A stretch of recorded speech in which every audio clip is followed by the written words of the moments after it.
we're going to talk about what the Russians have done in Ukraine today. If you don't know me, my name is Darren Gertis. I'm a management professor who's built multiple leadership programs at Charleston Southern University. We're going to look at this through the lens of leadership. I also wrote a book. It's called I Need Ammunition, Not a Ride, and you can find it on Amazon. Okay, it is Wednesday, the 25th of May, 2022. The Ukrainians are still holding out in Lyman. Russians are closing in. It's getting really bad, though. They're going to be overrun pretty soon. The Russians have continued to move closer to Severodonetsk, and that is going to be, I mean, it's just obvious. If you're looking at the map, that's going to be the real battlefront.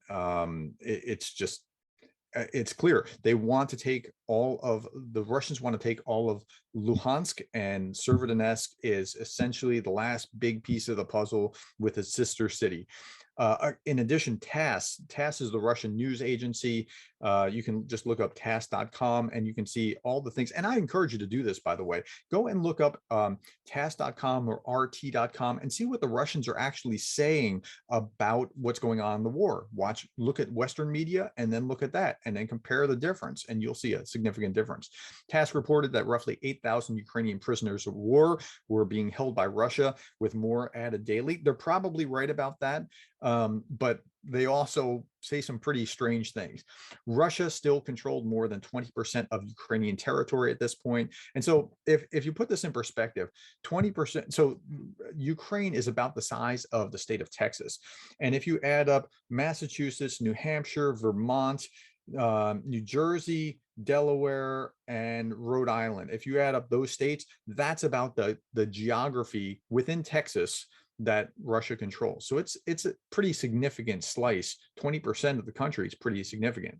Okay, now the Russians came in as liberators, right? They were going to liberate Ukraine from the neo-Nazi occupiers. That's what Putin said on February 23rd or 24th, whatever.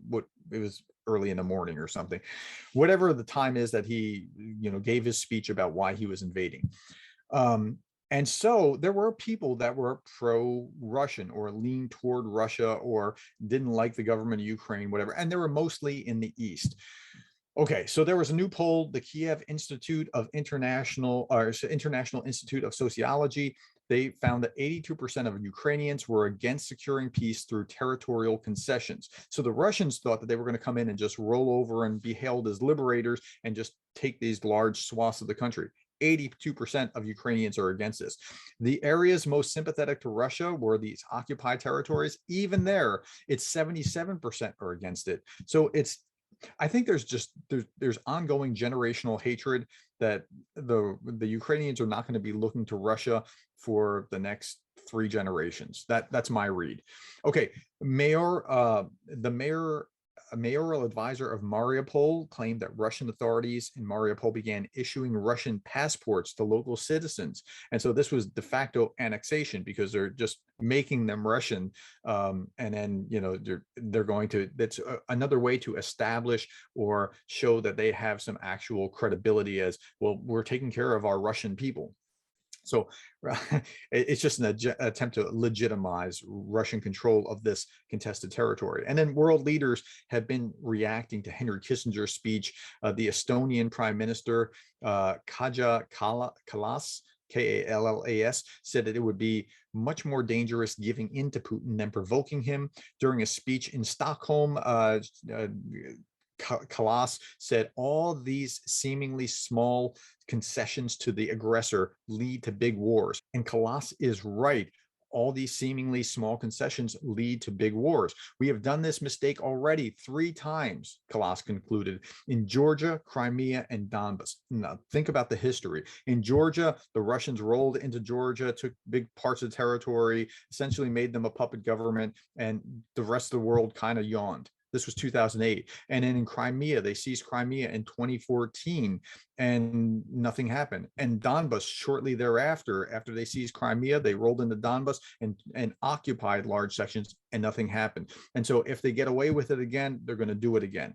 Okay, the European Parliament President, Roberta Metsola, similarly said, I keep hearing more and more often that journalists in their questions are using the phrase like saving face, appeasement. How can we end this and move forward? My answer is thus: it's not the time to talk about saving face for Russia. It's time to talk about it's not time to talk about appeasement. Now is the time that we put much forward our efforts. And what she's saying is just keep pressing them. Don't talk about appeasement, keep pressing. And Zelensky also chimed in. He weighed in on this matter too. He said, quote, no matter what the Russian state does, there's always someone who says, let's take its interest into account.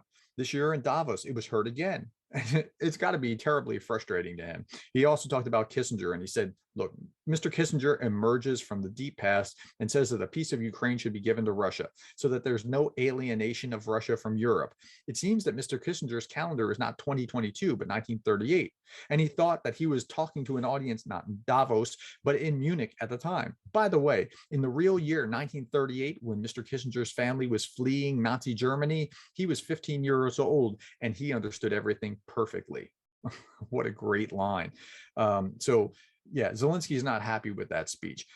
Today, this day, was the beginning of the 4th month of the Russian invasion in Ukraine. Just, wrap that around your mind. The 4th month of the Russian invasion, when they weren't expected the last 3 days.